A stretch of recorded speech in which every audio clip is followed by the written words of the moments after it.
사도신경으로 신앙 고백 드림으로 새벽 예배 시작합니다. 전능하사 천지를 만드신 하나님 아버지를 내가 믿사오며 그 외아들 우리 주 예수 그리스도를 믿사오니 이는 성령으로 잉태하사 동정녀 마리아에게 나시고 본디오 빌라도에게 고난을 받으사 십자가에 못 박혀 죽으시고 장사한 지 사흘 만에 죽은 자 가운데서 다시 살아나시며 하늘에 오르사 전능하신 하나님 우편에 앉아 계시다가 저리로서 산자와 죽은 자를 심판하러 오시리라. 성령을 믿사오며 거룩한 공회와 성도가 서로 교통하는 것과 죄를 사하여 주시는 것과 몸이 다시 사는 것과 영원히 사는 것을 믿사옵나이다. 아멘. 아침에 우리에게 주시는 하나님의 말씀은 사무엘상 18장 17절에서 마지막 30절 말씀까지입니다. 사무엘상 18장 17절에서 마지막 30절 말씀까지 말씀 찾으셨으면 한 목소리로 같이 읽습니다. 사울이 다윗에게 이르되 내 맏딸 메랍을 네게 아내로 주리니 오직 너는 나를 위하여 용기를 내어 여호와의 싸움을 싸우라 하니 이는 그가 생각하기를 내 손을 그에게 대지 않고 블레셋 사람들의 손을 그에게 대게 하리라 함이라. 다윗이 사울에게 이르되 내가 누구며 이스라엘 중에 내 친속이나 내 아버지의 집이 무엇이기에 내가 왕의 사위가 되리이까 하였더니 사울의 딸 메랍을 다윗에게 줄 시기에 무홀랏 사람 아드리엘에게 아내로 주었더라. 사울의 딸 미갈이 다윗을 사랑하며 어떤 사람이 사울에게 알린지라. 사울이 그 일을 좋게 여겨 스스로 이르되 내가 딸을 그에게 주어서 그에게 올무가 되게 하고 블레셋 사람들의 손으로 그를 치게 하리라 하고 이에 사울이 다윗에게 이르되 네가 오늘 다시 내 사위가 되리라 하니라. 사울이 그의 신하들에게 명령하되 너희는 다윗에게 비밀히 말하여 이르기를 보라 왕이 너를 기뻐하시고 모든 신하도 너를 사랑하나니 그런즉 네가 왕의 사위가 되는 것이 가하니라 하라. 사울의 신하들이 이 말을 다윗의 귀에 전하매 다윗이 이르되 왕의 사위 되는 것을 너희는 작은 일로 보느냐 나는 가난하고 천한 사람이라 한지라.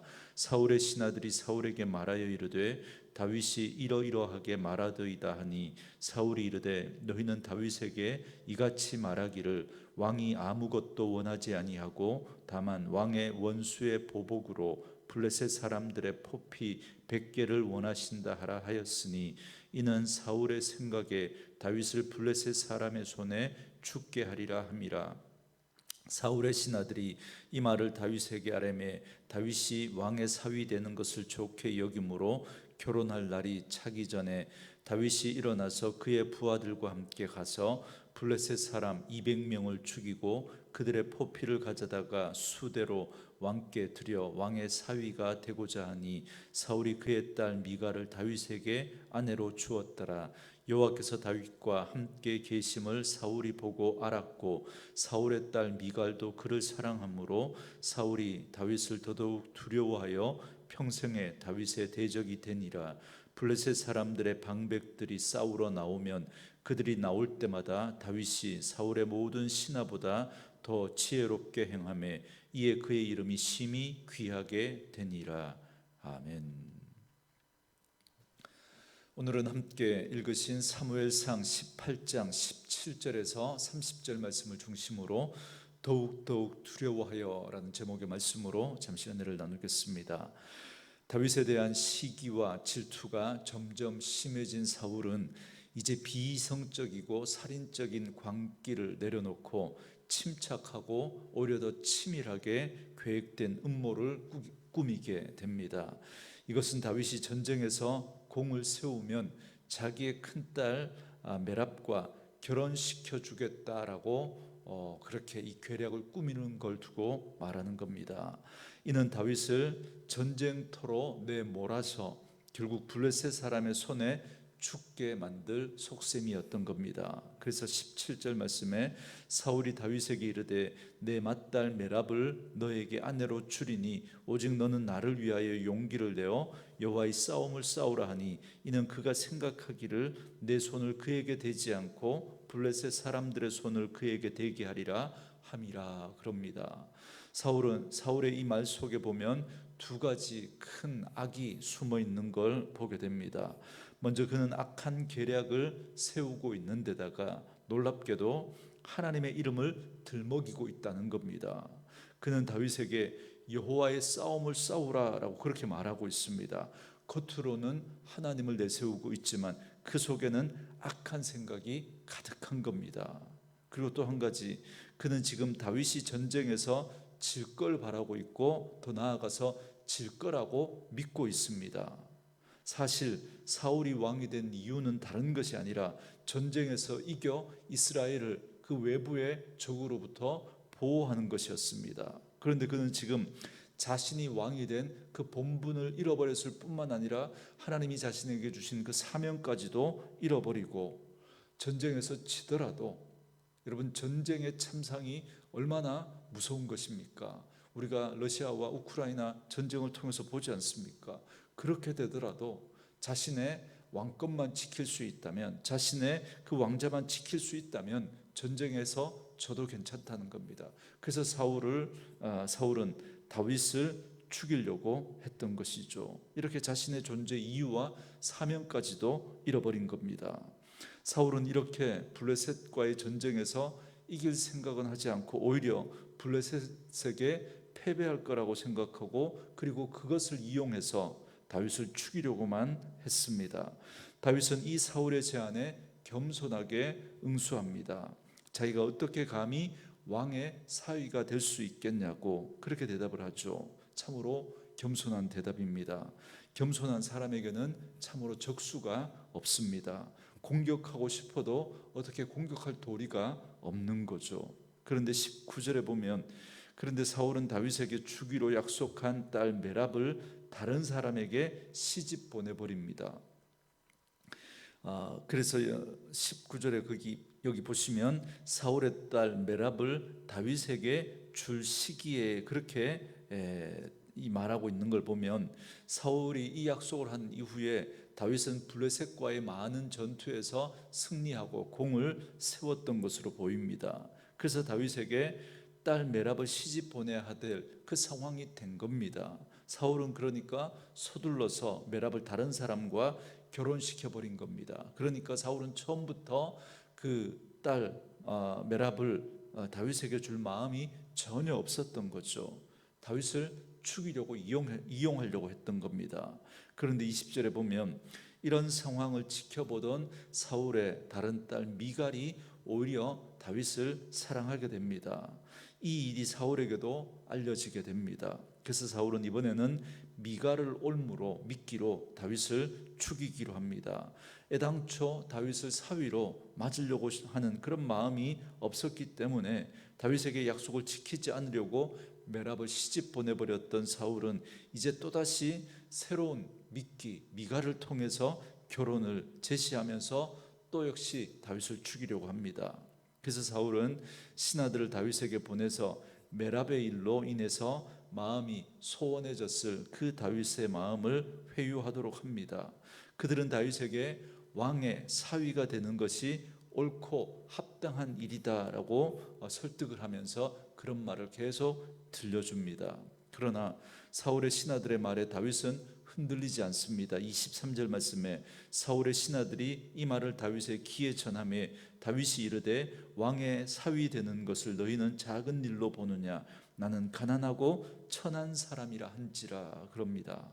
다윗은 역시 겸손하게 자신은 왕의 사위가 될 수 없는 그런 사람이다, 그럴 만한 자격이 되지 못한다 이야기합니다. 그러자 사울은 작전을 바꿉니다. 사울은 다시 신하들을 보내서 왕이 다윗에게 원하는 것은 그 왕의 원수인 블레셋에게 보복하는 것이다. 그러면서 이 블레셋 사람 포피 100개를 전리품으로 바치는 것이다 라고 알려줍니다. 그러면 왕의 사위가 될 수 있다. 그렇게 말을 넣습니다. 26절에 보면 신하들의 이 말을 다윗이 좋게 여겼다 그럽니다. 아마도 다윗은 사울의 사위가 된다면 사울로부터 미움을 받지 않고 사울과 관계가 회복될 수 있지 않겠나, 그런 생각을 아마도 했겠죠. 그리고 어쩌면 미갈이 다윗을 사랑한 것처럼 다윗도 미갈이 마음에 있었는지도 모르겠습니다. 아무튼 다윗은 사울의 말을 곧이곧대로 듣고 그 말을 좋게 여겨서 부하들을 이끌고 블레셋 진영으로 들어가서 그들과 싸워서 포피 200개를 베어다가 사울에게 줍니다. 포피를 받아든 사울은 망연자실했을 겁니다. 그는 이번에는 어쩔 수 없이 그 딸 미갈을 다윗에게 시집 보내야만 했습니다. 그 결과 어떻게 됩니까? 28절과 29절 말씀에 여호와께서 다윗과 함께 계심을 사울이 보고 알았고 사울의 딸 미갈도 그를 사랑하므로 사울이 다윗을 더욱 두려워하여 평생에 다윗의 대적이 되니라. 이렇게 말합니다. 하나님께서 다윗과 함께 계시는 것을 사울이 보고 알았다 그럽니다. 하나님이 내 편이 아니라 다윗의 편이라는 것이 사울에게 얼마나 무섭고 고통스러운 일이었겠습니까? 게다가 자신의 아들 요나단은 물론이거니와 딸 미갈까지도 다윗을 사랑하니 사울의 절망감은 아마 이만저만이 아니었을 것입니다. 많은 백성들의 마음이 다윗에게 가 있죠. 자신들의 자식들마저도 다윗에게 그 마음이 가 있는 겁니다. 그렇다면 지금이라도 다윗을 선대하고 사위가 된 그 다윗을 잘 대해주었더라면 얼마나 좋았겠습니까? 그렇지만 사울은 그렇게 하지 못합니다. 그는 평생 다윗을 대적하며 살아갑니다. 참으로 안타까운 것이죠. 말씀드린 것처럼 교만과 이 시기와 멸망은 정말 한 세트인 것 같습니다. 이 교만한 사울이 그 다윗을 미워하는, 그 시기하는 그 마음을 결코 내려놓지 못하고 거기에 아주 집착해서 결국은 다윗을 죽이려고 하는 그것 때문에 결국 자기가 망가지고 있는 겁니다. 마지막으로 30절 말씀에 블레셋 사람들의 방백들이 싸우러 나오면 그들이 나올 때마다 다윗이 사울의 모든 신하보다 더 지혜롭게 행하며 이에 그의 이름이 심히 귀하게 되니라 그럽니다.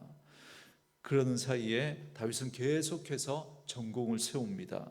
그동안 한 번도 우세한 위치에 있지 못했던 이스라엘입니다. 블레셋과의 전쟁에서. 물론 사울이 한번 전쟁에서 승리한 적이 있지만, 그러나 다윗은 블레셋을 상대로 싸울 때마다 그 블레셋을 제압합니다. 그래서 이제는 비교가 안 될 정도로 이제 이 블레셋에 있어서 이스라엘이 우위에 점합니다. 여러분, 이전에 우리 살펴봤지만 블레셋은 이미 철기 문화를 가지고 있었습니다. 그렇지만 이스라엘은 아직 철기 문화가 아니라 청동기 문화죠. 그래서 어떤 농기구에 쓰는 그런 철도 자기들이 만들고 수리하지 못합니다. 블레셋에 가서 그걸 만들고 수리해 와야 했습니다.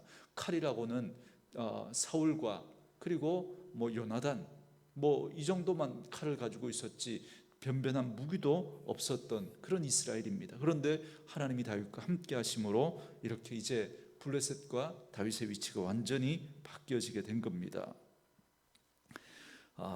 다윗이 전쟁에서 지혜롭게 행하여 승리한 것이죠. 하나님이 함께 하신 겁니다. 그래서 다윗은 명성을 더욱더 높여가게 됩니다. 그리고 그러면 그럴수록 사울의 두려움과 시기와 질투는 더더욱 커져만 갔고 어느새 증오로 바뀌고 맙니다. 여러분, 우리가 어제 말씀에 이어서 우리는 계속해서 사울로부터 질투와 미움을 받고 있는 이 다윗의 모습을 살펴보고 있습니다. 그리고 오늘 말씀은 결론적으로 사울이 죽을 때까지 다윗을 미워했다라는 겁니다. 이 모든 과정에서 다윗은 얼마나 많은 억울한 일과 죽음의 위협과 고통을 감수해야 했는지 우리는 이 뒤에 있는 과정도 알기 때문에 이미 알고 있습니다. 그러나 다윗은 언제나 신실하고 지혜롭게 행했습니다. 우리는 이런 다윗의 모습을 통해서 억울하게 고통당할 때, 사람들의 시기와 미움을 받을 때, 그때 우리는 어떻게 지혜롭게 대처해야 될지를 다윗을 통해서 배우게 됩니다. 여러분, 다윗이 쓴 시편 가운데 37편이 있는데 지혜의 시라고 그렇게 말합니다. 바로 이런 일을 배경으로 다윗이 사울의 미움을 받고 있는 그 시기에 그 배경으로 지은 시인데요, 37편 1절과 2절에 보면 악을 행하는 자들 때문에 불평하지 말며 불의를 행하는 자들을 시기하지 말지어다. 그들은 풀과 같이 속히 배임을 당할 것이며 푸른 채소같이 세잔할 것이미로다. 그렇게 고백합니다. 그러면서 다윗은 하나님만 의지합니다. 자기가 사람을 어떤 대적으로 삼지 않습니다. 시기하지 않습니다. 하나님이 다루실 것을 믿기 때문에 하나님께 맡기는 것이죠. 그러면서 그는 성실하게 자신의 사명을 따라서 살아갑니다. 그리고 기다리고 불평하지 않고 분노를 표출하지 않습니다. 그리고 10절과 11절은 이렇게 말합니다. 잠시 후에는 악인이 없어지리니 네가 그곳을 자세히 살필지라도 없으리로다. 그러나 온유한 자들은 땅을 차지하며 풍성한 화평으로 즐거워하리로다. 그럽니다. 이처럼 산상수훈의 예수님의 가르침과 맥을 같이 하고 있습니다. 온유한 자가 땅을 차지하게 될 것이다 말씀해 줍니다. 그러므로 불의한 이 땅을 살아가는 우리들이 어떻게 우리가 이 땅을 살아가야 하는지를 오늘 우리는 다윗을 통해서 다시 한번 깨닫게 됩니다. 불평과 원망과 분노는 여러분, 상대방에게 우리는 그것으로 복수를 할 것이라고 생각하지만 결국은 자신이 망가지게 되는 겁니다. 그래서 우리는 그 악한 세상에서 똑같이 악을 행하며 살아가는 것이 아니라 원수가 없는 것이 하나님에게 있음을 믿고 하나님이 분명히 신원하시는 날을 하나님께서 허락하실 것입니다. 그 하나님을 믿고 우리는 온유한 자로 이 땅을 살아갈 때 온유한 자가 땅을 차지하는 복을 받게 될 것입니다. 그러므로 더욱 하나님을 의지하고 신뢰하는 가운데 인내하며 마침내 이 땅에 하나님이 악인들을 하나님이 다루시고 의인들을 하나님이 세우실 것을 믿고 살아가는 저와 여러분 될 수 있기를 바랍니다. 그리고 저는 또 반대로 사울의 입장에서 또 오늘 말씀을 묵상해 봤습니다. 다윗을 자신의 적으로 삼고 있는 이 사울의 모습을 보면서 사울은 다윗이 누구인지를 생각하지 않고 있구나라는 생각을 하게 됩니다. 성경은 누누이 하나님께서 다윗과 함께 하신다, 다윗과 동행하고 있음을 강조하고 있습니다. 그렇다면 사울은 단순히 다윗 이 한 개인을 대적하고 있는 것이 아니라 다윗이 하나님과 함께하고 있기 때문에 결국 누구를 대적하는 겁니까? 하나님을 대적하고 있는 것이죠. 물론 사울은 자신이 하나님을 대적한다고 생각하지는 않았을 겁니다. 그럴 의도도 없었다고 그렇게 말했을지도 모르겠습니다. 그렇지만 결과적으로는 그는 다윗을 대적함으로 하나님을 대적한 것이 되고 말았다라는 겁니다. 사랑하는 성도 여러분, 그리스도의 몸된 지체인 우리 성도가 결코 자신의 형제 자매를 대적으로 삼아서는 안 되는 이유가 바로 여기에 있습니다. 그들도 하나님의 은혜로 구원받은 하나님의 자녀라면, 우리가 그리스도의 몸된 지체라면 그들 역시도 하나님과 함께하고 있기 때문에 그렇습니다. 비록 서로 맞지 않는 일이 있다고 할지라도 그리스도 안에서 감당해야 할 일입니다. 예수님께서 나에게 베푸신 그 사랑과 용서 안에서 대해야 할 일입니다. 결코 대적으로 삼고 제거하려고 하면 안 되는 것이죠. 사울의 실패를 오늘 묵상하면서 오로지 은혜 안에서만 형제 자매를 돌아볼 수 있는 그런 지혜가 저와 여러분에게 있기를 원하고, 그리고 반대로 우리를 대적하고 우리를 미워하고 시기하는 그런 사람들 앞에서 우리는 온유한 자로 그렇게 살아가는 그런 저와 여러분 되어질 수 있기를 주의 이름으로 축원합니다. 주신 말씀 묵상하시면서 이 찬양 함께 들으시고 기도한 시간 갖겠습니다.